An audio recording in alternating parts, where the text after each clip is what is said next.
Alright guys, welcome back to, what is this now, week 3 of Rona Madness? Right. So today I'm going to try to do a video lesson, and I apologize in advance for my terrible cam cutout quality, any barking dogs you hear in the background, and any other cringeworthy graphics I throw your way. Today we're going to be starting Unit 3, which is the Introduction to Functions. From this point on, things are going to kind of pick up because we'll be starting to get into a lot more that there is inside of Python and getting into more like the meaty subjects. So over here, you might notice that I'm not using REPL for this lesson. This is PyCharm. It's a desktop IDE, which is an integrated development environment, if you don't remember. And this is one of probably the more popular ones for Python development. My hope is that this will be a little easier to demo for a video, and we won't run into any like reliability issues that you might get from REPL, because that's a cloud-based online IDE versus this is just running straight on my desktop. So anyway, what is a function? Functions are a process for executing a task, or you can kind of think of it like a bunch of lines of code bundled up for reuse. They can accept input.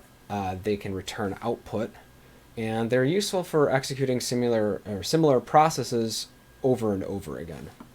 So there's a couple of different special types of functions, one of which is the built-in function, and these are things that we've actually seen a bunch of in Python. You use one almost every class, basically, which would be print. So this is a built-in function. It accepts an input, which in this case is a string. And it does a bunch of stuff that happens kind of behind the scenes that you don't ever have to think about.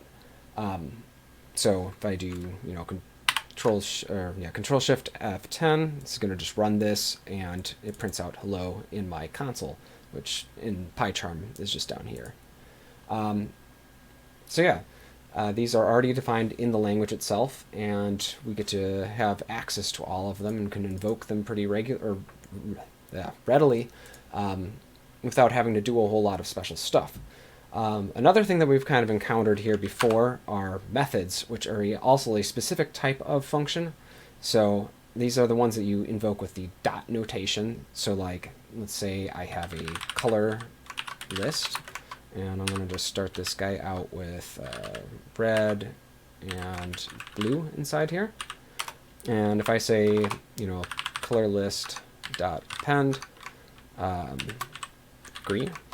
So this is a method that is it's a method because it's related to a specific instance of a variable or a class type. So this is a method that runs on an instance of a list, and this list just happens to have 2 elements inside of it, and then we're giving it some input, and it's doing some stuff in the background in Python, and now we're going to end up with a list that has all 3 of these things in here. So just to kind of put this through, Control Shift F10, I'm going to run this guy, and my list now has green inside of it.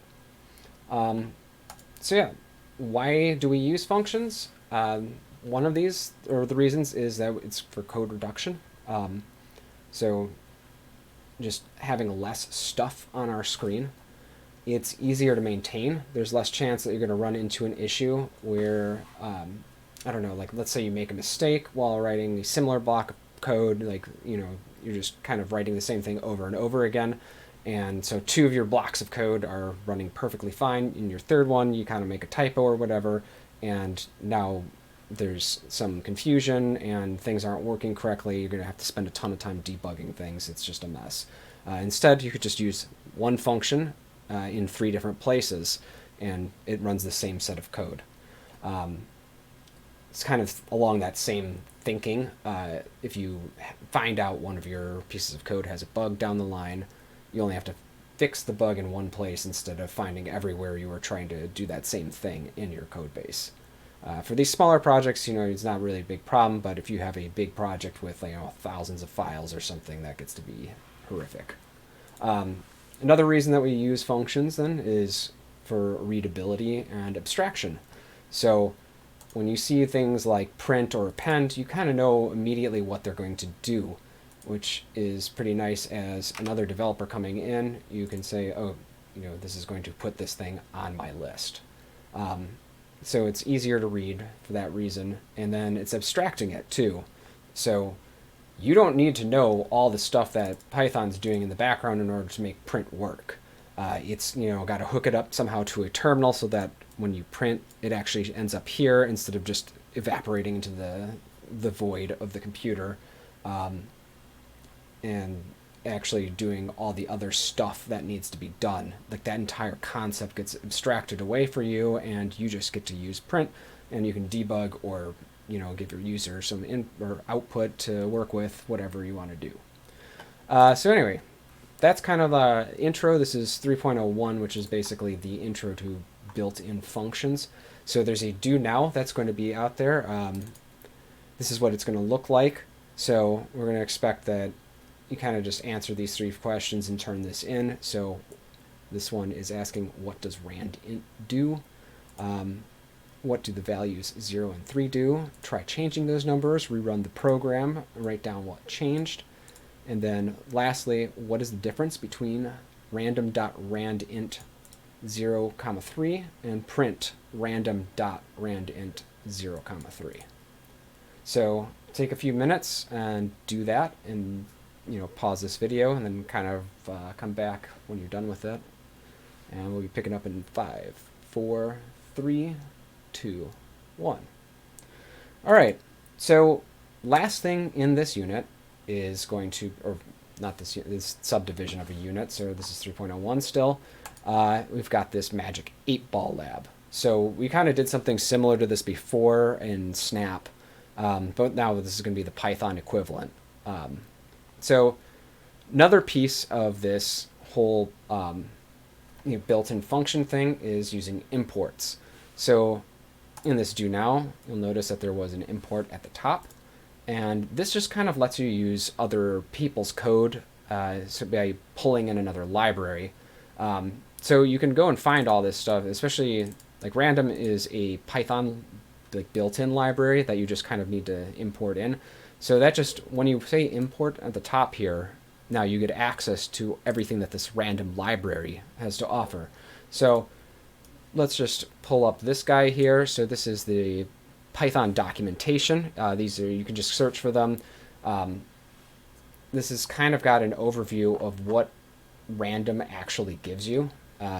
There's other ways to kind of explore this too. Just typing inside of your IDE. You sometimes get IntelliSense and it'll tell you a little bit about what's going on.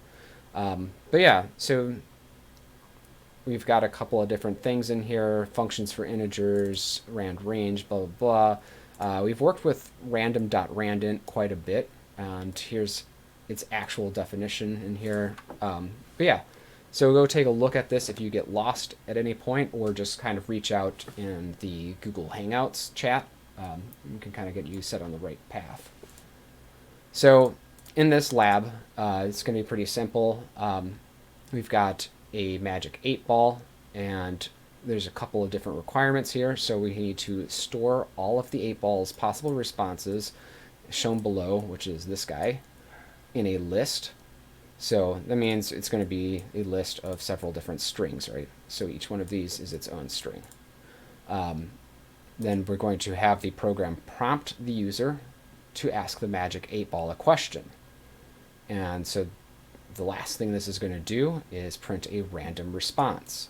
So again, we've worked with randoms over here. We're going to probably be using this random library and grabbing a random response from that list. So now take a few minutes, pause this video, and we're going to get into that. All right. So now on to 3.02. So this is going to be user-defined functions. So in addition to having all this stuff that's built in, things that you can import, you can also create your own functions. And this is kind of one of the big things in computer science. You can do this a ton. So Let me see. I don't remember exactly what 3.02's do now was. Okay, so this is fine. We can start with this. So take a minute here, and we're going to run through this do now. So again, this can be kind of one of these things. You just put a collection bucket out there on REPL that you're going to turn in your answers for this for. We've got a function at the top here and a couple of questions. So what does my function do? How would you call the function? And then practice calling it. And then lastly, how would you add arguments to this function? So this one you might need to actually kind of come back to. I think there's going to be a little bit that we get into in the lab here, or not lab, the lecture that will help you do this if you're stuck right now.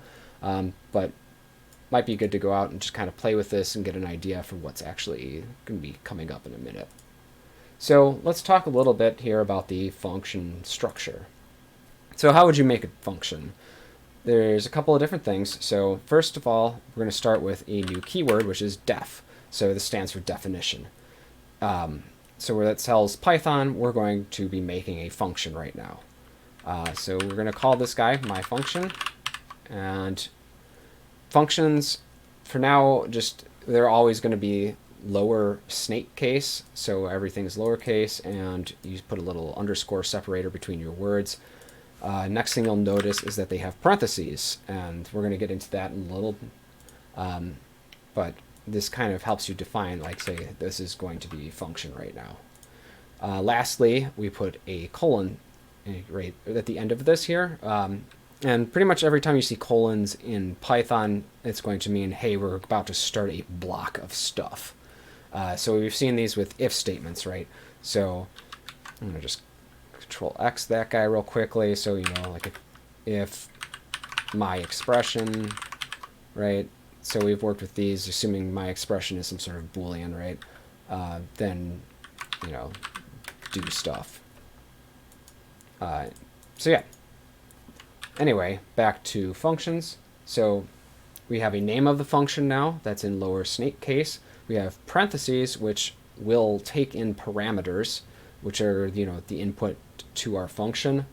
And now we're ending this declaration line of our function header. There's a lot of different terms for this with a colon.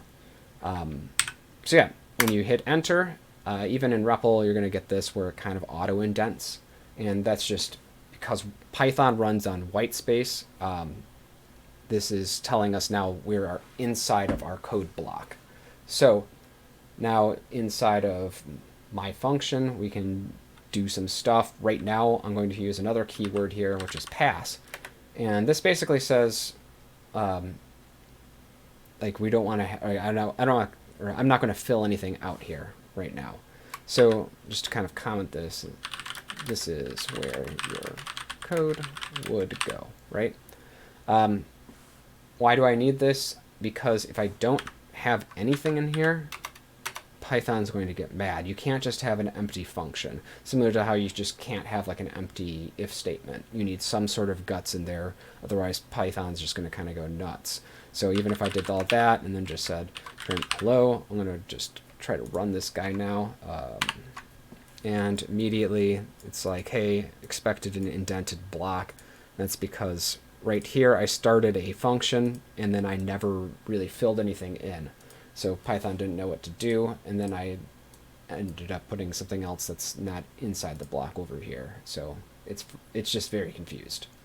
So yeah, and this is kind of another thing. So like in certain other languages, like if you're working in C# or Java, you know, your functions would have curly braces to denote where they start and end.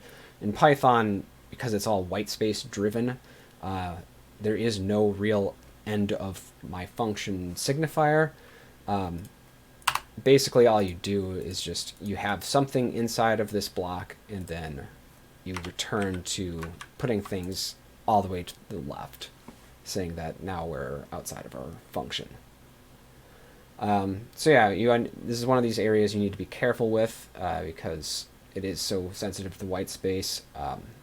So kind of like this, what I was just showing you here, you'll get syntax errors if your spacing isn't just right, if you didn't fill in a function because you're trying to prototype or scaffold by just kind of filling out names, which is something you might do for certain programs.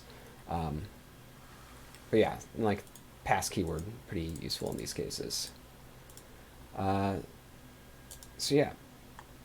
Next thing kind of that we want to talk about, so let's just say we've got a function here, and we're going to just have this do something simple every time. So I'm going to just put print hello in here, right? So what happens when I run this guy? So I ran it, absolutely no output. Why does that happen? Hold on, I've got a cringy graphic for this. Yeah. Why does this happen? So this is because we never invoked this function. So similar to like how you need to actually call print in order to use it, right? Same thing happens with your functions. And so if I want to call this guy, I actually need to put him down here with some parentheses, and this thing is just going to be mad about all kinds of weird stylistic things. So that's what all that underlining is, right? So now I called or invoked it, and it printed out hello down here. So another thing to note here is you need to have those parentheses on there, otherwise it's going to think that you're trying to work with a variable. So if I run this, I'm either going to get an error or I'm going to get nothing. So it ran, it just says, like, I don't know what this guy is, basically. The other thing to kind of note here is that function definitions need to be up higher in the code, or, because Python's interpreter is going to run through this line by line. So if your function is defined below its use, Python's not going to know what you're talking about. So if I put my function up here and I try to run this program, this guy freaks out because it has no idea what this guy is yet. Same thing here. So if I move this back down here, now Python's going to be all happy and it prints out hello. So another thing to kind of note here, and we're going to have a couple of these in-class demos that are going to exemplify this, but just because a function takes no inputs doesn't mean it has to do the same thing each time. So for example, I think one of these examples is going to be a coin flip function.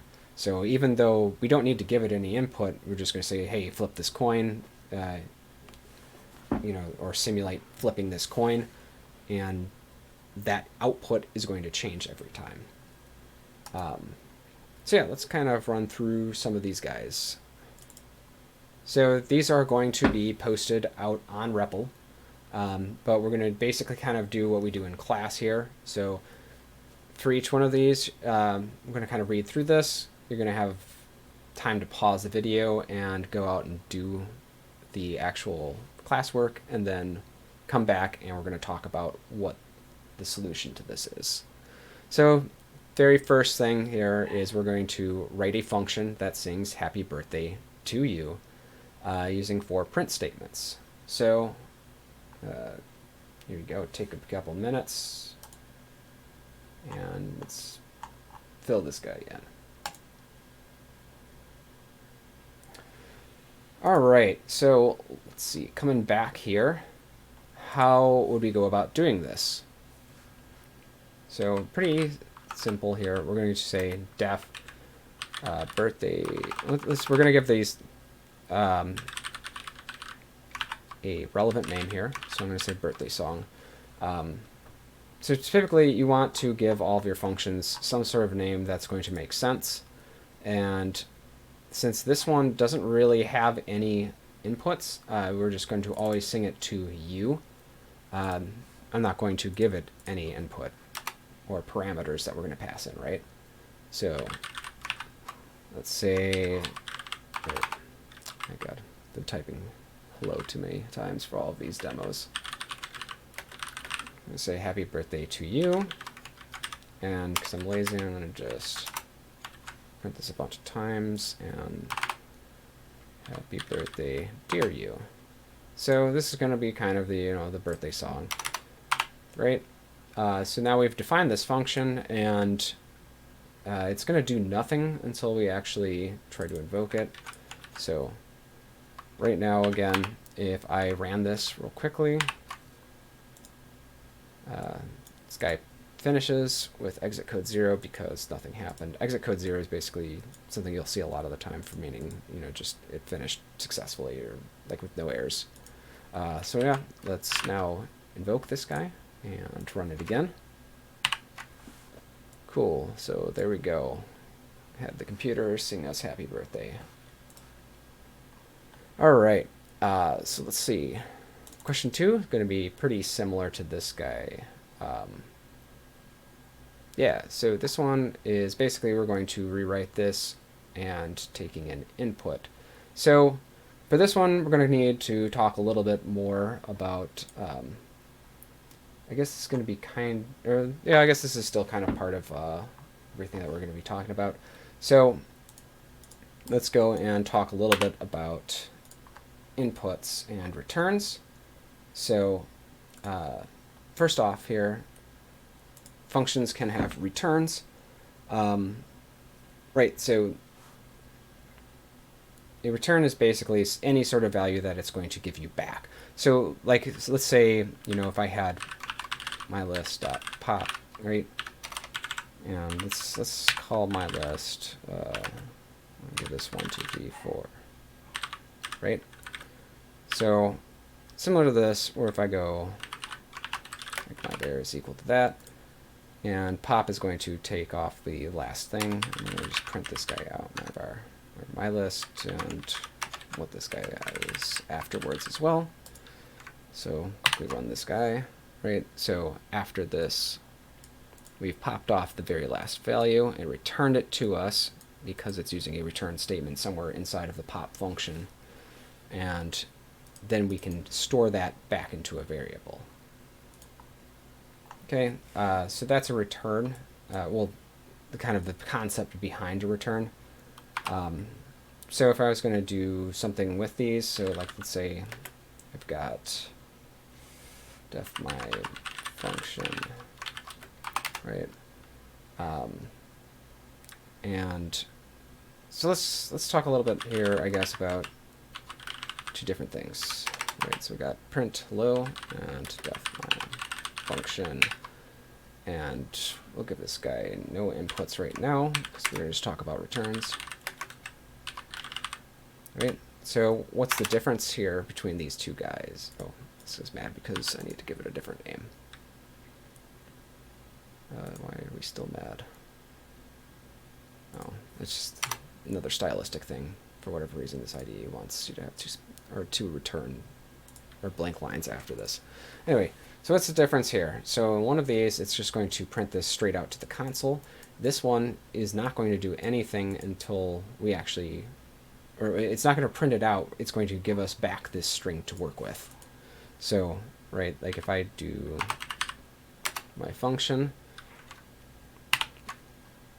okay, so that's going to print that out because that's what this function does. So I invoke it, kind of jumps up here in the code, runs this stuff, and then it ends. And this one instead is going to return hello. So if I run my function 2, this is going to print out nothing because we're not printing anything. But if I said, I don't know, like let's say var is equal to this, right? And I say print var, that's what got stored in. So my function 2 returned hello, got stored into var, and then we can print var out. Alternatively, since print takes this stuff, or print takes a string in, we can also just do that, right? And it printed out hello. So turns a special keyword that tells the function or function's code to stop executing, and we're going to return whatever value comes after it. So the important things to note here is that this is actually going to exit this function. So if I put something after this, like print yo, that is never actually going to run. So right, so I'm going to Control-Shift-10 here. So we have entered a print, which then is entering this function, which now goes up here, and we return hello, which means that this is code that never, even in PyCharm, if you mouse over this, it says code is unreachable. So a lot of IDEs will alert you to that's what, or that you're kind of making a coding mistake, right? So yeah, whatever is after this value, or after this keyword that gets returned, this is always going to be like a single piece of information. So, I mean, there's like ways that it might be more than a single piece, like if you were returning a list. You can return multiple values using tuples, but that's going to be a subject for another day. And the last thing this is doing is popping your function off of the call stack. Call stack is something that's kind of going on in the background. You're not going to really need to know what that is, but just kind of to give you a general idea. So like in here, we have a function that's calling another function, or yeah, two functions inside of each other, right? So we call print, and so that gets put on some, like this thing called the call stack, right? And then inside of print, we are calling my function 2, which is putting something else, or putting that on the call stack. So we've jumped up here, we run through this function, it returns hello, and because we've returned, now this guy gets taken off of our call stack, and we return to this print statement. And since this returned hello, now this is effectively putting hello in here, and now print can run because it's got what it needs to do in order to actually finish its task. So last kind of thing about these is like Python, like another way that you'll see in certain languages that things get returned from a function is with the ref keyword. And that's called, or that's like passing arguments by reference. Python doesn't do that, but we've seen kind of like there's this concept of mutability in Python. So certain objects like list, if you pass that into a function, it's going to get modified. So let's kind of just demo this again. So I'm going to call this guy my function, and we are going to kind of start getting into this input stuff, right? So I'm going to say my list here, and let's say I do pop equal to that. Like this is a really dumb function that's going to do something that's already built into the language, right? So I'm going to return var. Okay, so down here, if I say, I don't know, I'm going to call this list colors. I'm going to put red, blue, green inside this guy. And again, because I need to call thing, or have my function defined up here, and then I can call it down here because it needs to be up above this code that I'm executing so that Python's aware that this function exists. So I'm going to pass in my function,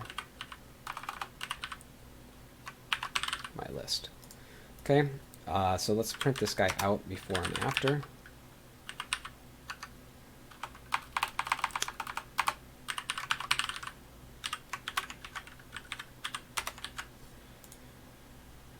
Oh, I am using the wrong thing. I will get into that in a second, but right, so in here, right, so sometimes like this isn't really returning multiple values or whatever, but since one of our inputs is mutable, right, or is it immutable? I'm trying to remember which one's which. Yeah, like we can modify it, right, because lists are modifiable. Yeah, so mutable is can be changed after creation. Immutable is you cannot create or change it. So because this is mutable, right, so this list that I passed in actually got affected. Let's use another little demo here. So I'm going to just comment or mass comment all that stuff out.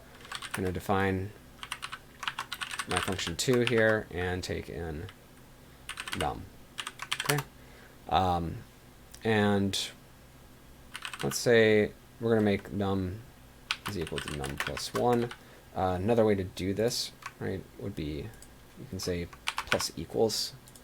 So that's just kind of like a shorthand way of doing that. So anyway, let's have, I don't know, call this my int is equal to 5. And we're going to print this guy out. Okay, now we're going to call this function and pass in this variable my int. And so well, yeah, we don't actually need to return this for this demo. So anyway, let's run this. So both these times it printed out 5, even though it's hopping into my function 2 and adding 1 to this guy. And that's because this is an immutable object, because it's an integer, and that's just the way they roll, right? So once they're created, that's it. And like that's kind of getting into more of like where immutability and mutability becomes relevant. So let's talk a little bit then about inputs. So we're kind of working with these a little bit here, but just kind of to get a better concept of what's happening. Delete all this stuff. So inputs are variables that are in between the parentheses here. So if I have, right, so if I just do that, this is an input, or this is going to be actually a parameter that we pass in. So just kind of to distinguish here, parameters are the name of the variable that gets passed into a function. So in this case, this is input. And argument is the value that gets passed in. So if I passed in, I'm just going to go down here and say, like if I say my function of 5 or something like that, 5 is the argument that I'm passing in. So they're kind of treated like temporary variables, and they live inside the scope of the function itself. So let's say, you know, input plus equals 5, right? So this thing is, we kind of just saw this. This lives and dies inside of here. If I print input out inside of this function, so let's try this guy, right? So I printed it out here, right? Actually, a better example here might be my int is equal to 5, and I'm going to pass in that, right?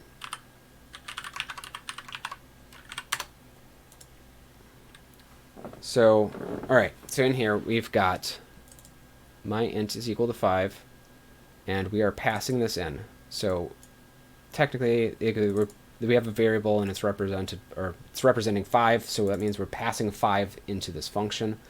Comes up in here. Once we're in this function, it's no longer referred to right now as my int. It's going to be input, and input has the value 5. So inside of here, immediately we're adding and storing back in another 5 onto this, making it 10, and printing it out. But then that's all that happens. Like, this variable goes away. Input does not exist out here at the global scope. It exists inside of here at the function scope. So if I print or run this guy, we should get 10 and 5. And that's because this guy's going to run first. So pass the 5 in, go up here, add 5 to that, and we print that out, which means we're printing out 10. Then we come back here. This function has completed running. So Python's scrolling on down, finds another print here. So we've got my int, and we are printing out this 5. So hopefully that made sense. So yeah, parameters are treated like a temporary variable living inside that function. Kind of also to demo this, if I try to say print input down here. Oh, maybe input was a bad name. I'm going to call this arg, because this is going to be bad otherwise. All right, so I'm going to change all of these real quickly, and I'm going to run this again. So it throws an error because arg, which is an argument to my function does not exist at this level because it's not in the global scope. And global is just, you know, outside, or it can be used anywhere. I can, because like my int is out here, if this was defined up higher,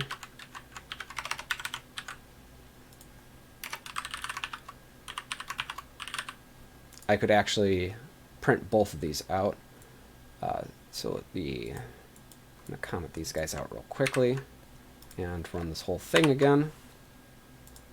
Right, so even though my int was an input to this guy, it's not being affected because we aren't working with it in here. But we can see it because this guy lives at the global scope, which is a higher scope, or kind of that takes precedence over a function. So whereas this guy lives only inside of here, this guy lives outside as well. Let's see, moving on here. So value is going to come in on the parameter. That's just kind of a way that we refer to it. So we call this function with an argument, and that argument gets passed in or comes in on this variable. And then it lives for the duration of the function, and then it goes away. You kind of also want to give these guys relevant names if possible. I mean, some certain things that we're going to be doing doesn't really matter a whole lot, but, you know, always try to make your stuff make sense. So let's do a couple of like more reasonable examples here of all of this stuff. All right, so I'm going to make a simple function here called square, right? So this is going to be a function, and it just squares a number. So I'm going to do that. So let's test this guy out. We're going to print square and 5, so we should get 25 here, right? Cool, so we did. So yeah. So square is a descriptive name saying what we're going to do with this. We've got num, which for this one it doesn't really matter what we call this because it's going to be pretty straightforward. We're returning this guy, so that's how we have access to it, and why print is actually able to print out 25, and because we have calculated this value and returned it.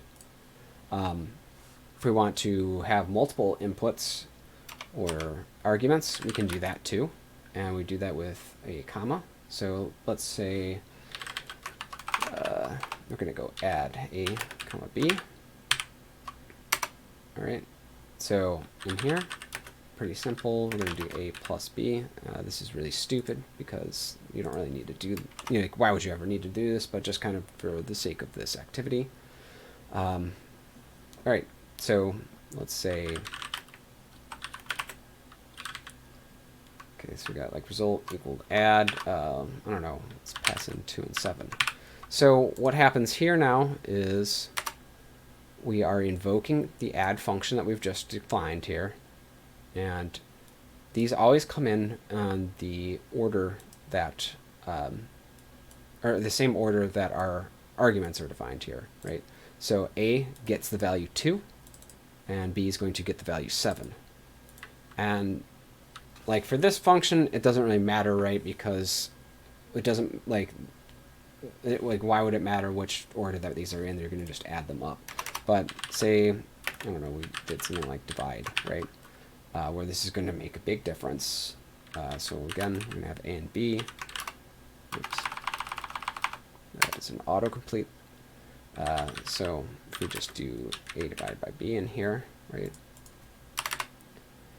So if I have result 2 is equal to divide, and I do, I don't know, like, well, let's just use the same, oh, whoops. I didn't realize I was typing it there. All right, 2 and 7, and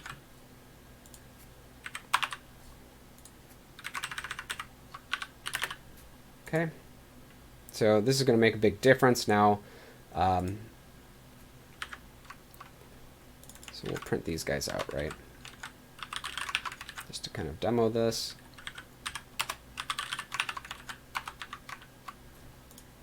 And make sure that we got all these guys commented out. All right, so again, because the argument order matters, so 2 came in on here on A, and 7 came in on B, and therefore we get this big decimal. Likewise in here, this one came in with 7 and 2, so we got 3.5, because A had 7 in this second example, and B had 2. So yeah, I think that should basically cover all this stuff. I think we kind of bled a little bit into one of the later units, but kind of hard to present all this stuff otherwise. They all kind of tie together. Let me see here. So I guess like kind of last topics before we get into the rest of these in-class exercises. So white space, of course, matters quite a bit in all of these.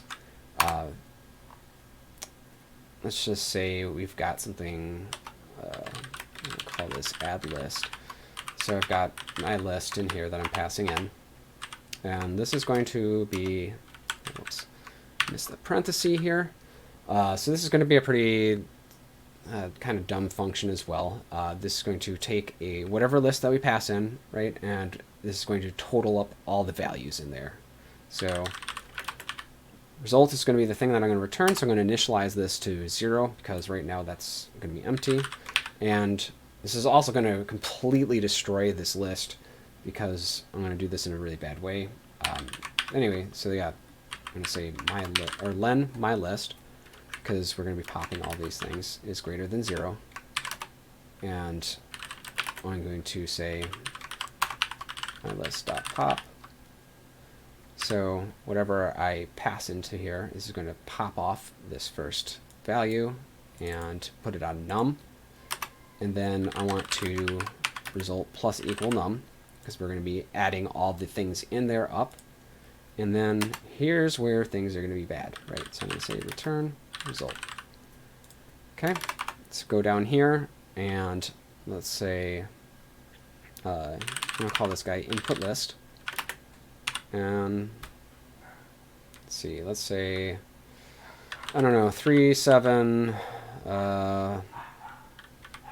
1, and 4. So what should this be? Theoretically, we've got 10 here and then 5 here, so we should get 15 back. So let's say print add list and then put list, and we're going to run this guy. All right, so this is just printing out 4, which is not what we expected. Why is this happening? So inside here, we've got our while loop. So this guy came in with this entire list on here, right? So my list at this point in time, right?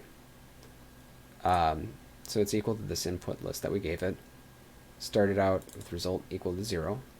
And then we're going to be popping these things off. So pop always takes the last thing. So we've popped 4 off, and that goes on num. Then result plus equal num. So we're going to add 4 into result, or we're going to add it together and then store it back in there, all in this one statement.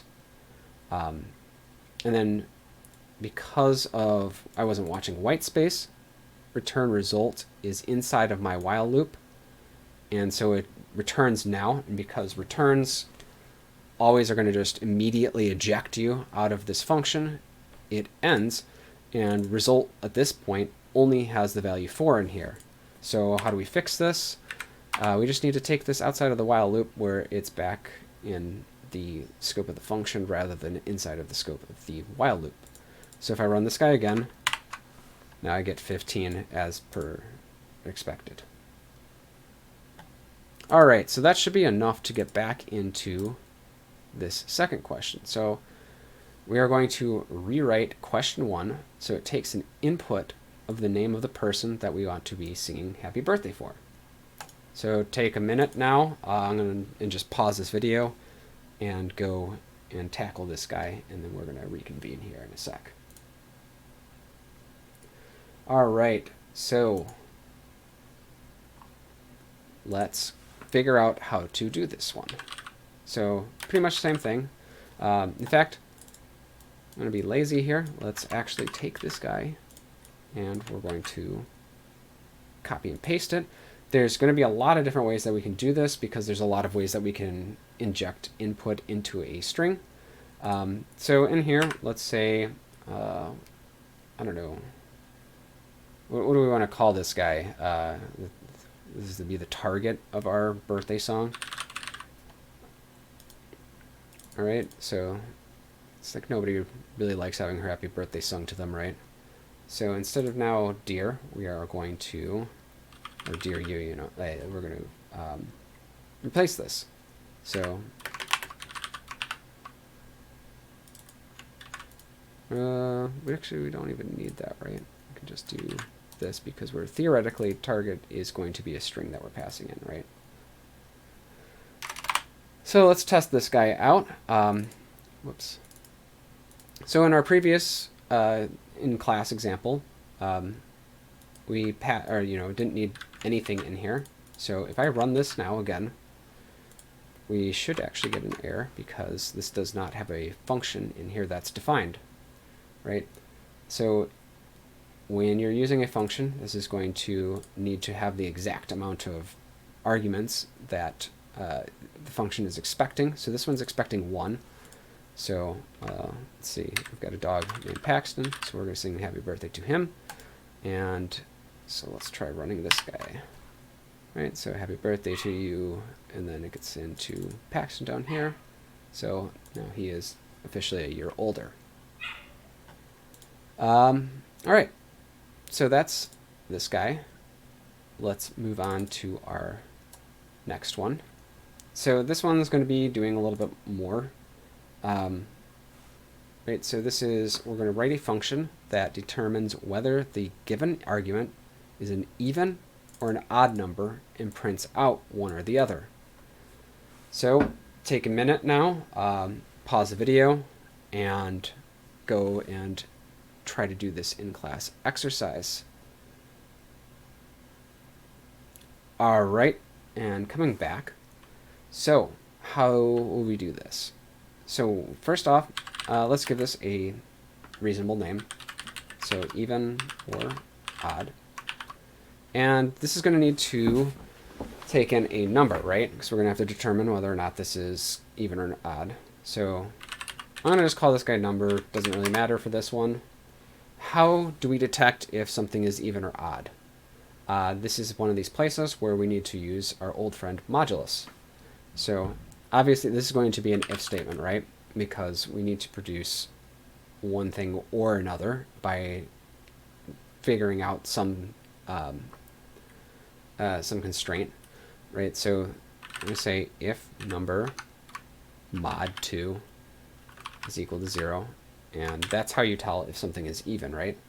I'll put some spacing in here. Okay, so if this happens, then we just print out even. And then we can say else we're going to print out odd. So let's try this guy out. I'm going to call even or odd. If I put 10 in, the expected result should be even. Right? And that's what we print out down here in our terminal. Again, let's try a couple different things. Did we run here? No, we did not run. So, right, this prints out odd. So this is actually a case now where I actually have some code that I don't even need in here, right? So, oh shoot, this one isn't. Let's modify this guy real quickly just to kind of demonstrate another thing. So what if instead this was saying we're going to return this, right? So instead of doing this, we're going to return even or odd, right? And so because I'm doing that, now I'm going to have to print this out. So just to demonstrate that this is still working, I'm going to run this, and yep, it is still printing out odd here. And if I put 10 in, yep, this is still working. So in this case, there is one line that we do not need, and that is this else statement. And that's because because return is going to immediately eject us out of this function, right? So when I call this uneven, so what's going to happen here is I pass in 10. So number now has 10 as soon as we're inside this code. We do number mod 2, and because 2 goes into 10 evenly, it produces 0. So that's how we detect that this is an even number. Then we go down here and return. And kind of what I was talking before about having code after return. So this code actually never gets hit because we're immediately leaving this function and returning this string even. When I do the odd case, so putting 3 in here, or even if I want to put 1 in, right? So 1 comes in on number, 1 mod 2 is going to produce 1, and so that means that this if statement is going to fail. And because it fails, we never actually hit this return statement. So instead, it goes down to odd here. So we never actually really needed the if or the else in this case. So that is how we solve this guy. All right, let's move on to this question 4. So in this one, we're going to use imports, and we want to write a function that flips a coin and prints out heads or tails. A lot of different ways that you can do this. Oh, sorry, I'm going to go back real quickly. So remember when we were talking about this, a lot of different ways you can do this. So I could have also solved it like using f strings and putting target in here. And so like if I went here, blah, blah, blah, it still worked. A couple of other ways to do this, right? So just so that, if you're following along in class, or, you can tell whether or not your answer was correct in multiple different ways, right? So I could have also done this, because that's another way, because print actually can take a ton of different arguments, and you can read more about that in the Python documentation if you really want to. But yeah, so here we go. What else we got? Trying to think. I feel like there's one more, but regardless, if you have questions on this, just reach me or reach out in Google Hangouts. All right, going back to question 4 here. So we've got a coin flip, right? So using imports, write a function that flips a coin and prints out heads or tails. So again, pause the video, go and try to do this on your own, and come back in 5, 4, 3, 2, 1. All right, so first off, we are going to need to import random in order to do this. So I'm going to put this up here because we always put imports at the top. That's just a stylistic thing. And I think this is graying this out in PyCharm because, yeah, unused. So it's just kind of indicating to me as a IDE that it's like, yo, this guy's not being used for anything, so you might want to reconsider having this in here right now. Anyway, let's talk about this. So we're going to write a function definition. I'm going to call this coin flip because that's going to be a pretty descriptive name for this. So let's see. One way that we can do this is, first off, we're going to need to kind of calculate a flip or get something to work with, right? So I'm going to say flip is equal to, let's see, rand int 1, 2. So let's take a look at this, right? So returns a random integer n such that a is less than or equal to n, which is less than or equal to b. So what does that mean in this context?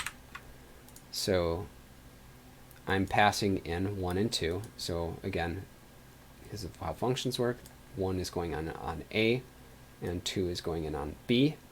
And that means it's going to return a number n such that n is greater than or equal to 1, and it's less than or equal to 2. So that's kind of exactly what we want to do here, because one of these ways that we can actually handle this stuff is this is going to return 1 or 2, and based on that, we can print out heads or tails. So here we go. If flip is equal to 1, we're going to print heads. And then because this only can return 1 or 2, we don't really need to worry about any other cases. So we can say print tails. Unlike our other example here with where I was talking about with returns, this one actually needs an else statement because we're printing. So if I didn't have this else here and push this print back here, then every single time that I ran this function, it would always print out tails. Because there's nothing that's actually ejecting this. There's a couple of keywords that you could use, like break, or you could just have return in here and do nothing with it. So like I could say return like that, and it would immediately eject me from this, and I could get rid of the else statement, but don't really need to do that for this like exercise, right? So random's always going to return rand int 1 and we don't have to worry about like decimal places or anything in here. It's going to be 1 or 2, and it's going to be fairly random because it's you know in computing it's all pseudo random number generation. So let's just run this guy, and I want to put print in here. Or no, we don't need that because we are printing in the function itself. So I'm going to run this guy, and it printed out tails. I'm going to just run this a couple of times and just make sure. So we're seeing a bunch of different things, and wow, this has been okay. There we go. There was like perfect flip-flop back and forth for a little while, and then we started getting kind of more of the distribution that you'd expect, where it's just randomly popping up. Yeah, like either way. So this is one of these functions that I was talking about before, where even though this has no inputs, the output of it can change each time. And this one, it doesn't have like a traditional output of a return statement, but we're printing things out, so that's kind of, it's a form of output, right? So didn't pass anything in that it could work with, but it's still, there's some like different things happening in here. So that's all that you really need to do for this one. This was sort of just to test this out or demonstrate that it works, which is something you always want to be doing with your code. All right, and now our last one of these in-class exercises. So we've got a bunch of numbers here, and I guess it's called number, but it's also got like different suits, or not suits, what do you call it? Face cards in here. So I guess this is probably closer to a value and suit. So we've got a bunch of things in here that correspond to things that you'd see on a pack of playing cards. So we're going to write a function that prints out 5 random cards. Don't worry about repeating, because we're using randomness. This could print out the same thing a bunch of times. That's why I'm saying don't worry about repeating. Like, this isn't going to really be dealing a hand. It's just going to kind of approximate it. So take a little bit of time here. This one's going to use a lot of different things that we've worked with. And so yeah, take a minute, try to solve this on your own. And then we're going to meet back here in 5, 4, 3, 2, 1. All right, so how do we approach this? First off, we're going to, again, need import random, because we're working with random stuff. So let's give this, I'm going to call a good name, so I'm going to call this one deal hand. We don't really need any inputs to this. We've got 2 different lists that are defined out here in the global scope. So this is another one of these examples of functions that it's got it has an output that changes every time that you run this, and even though it doesn't have any sort of user input or whatever, right?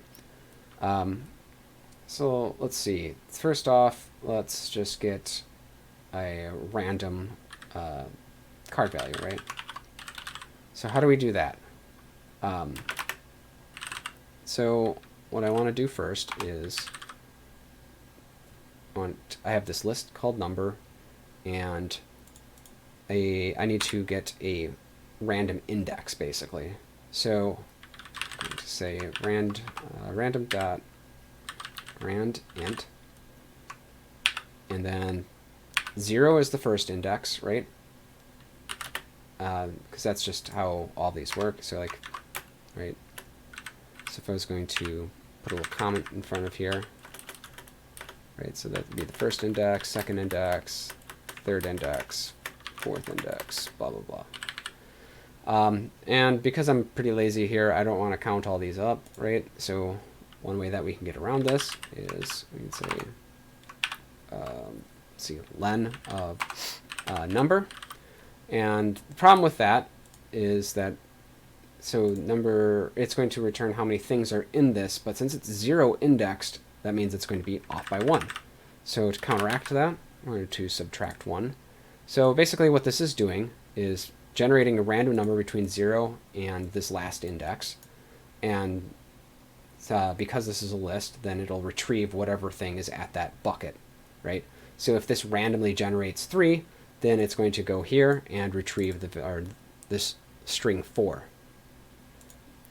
Cool. So we've got a random value being generated, and now we want to generate or not that, we want suit. We want to generate a random suit. Pretty much the same thing. So I'm going to go and copy and paste this guy down here.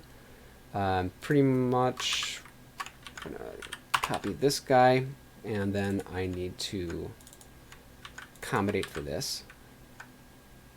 So same thing here. This one's only got 4 in here, so len of suit is going to be 4, but the last index in here is going to be 0, 1, 2, or yeah, 0, 1, or 0, 1, 2, 3, right?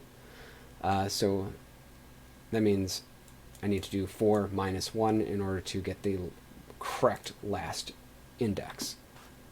So now we've got a random value and a random suit being generated. The problem is, though, or let's see, let's print this guy out right now.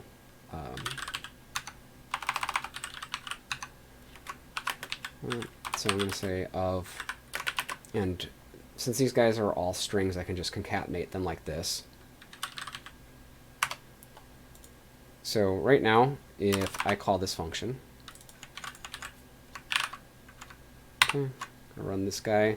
So this generated the ace of clubs. If I keep generating these, 3 of clubs, should start seeing some differences. Yeah. Cool. So that part is working. Now we have this other piece of the prompt here, which is we need to print out 5 random cards. So how can we do that? So this is going to use while loops here, because we don't know any other loops at this point in time. So I'm going to say while I is less than 5. We're going to now indent this stuff so it's inside of our while loop. And I'm going to say I plus equals 1. So this is going to now start this out every single time at I is equal to 0, while I is less than 5, so this condition is successful. We're going to go in here, generate a random number, store that on card value. We're going to generate a random suit, store that on card suit, and then we're going to print this out. Then we're going to be adding 1 to I and storing it back in here. So again, this is the same as saying I is equal to I plus 1. But it's all being done in one statement. So when I run this now, it should print out 5 different things down here. And there we go. So that should take us through at least user-defined functions. I think we've kind of actually got into a little bit of return, and kind of into scope. So this is maybe touching on lessons 3.03 and 3.04, but at least now we've kind of got all the content out here and ready to be used. So do all this stuff. Yeah.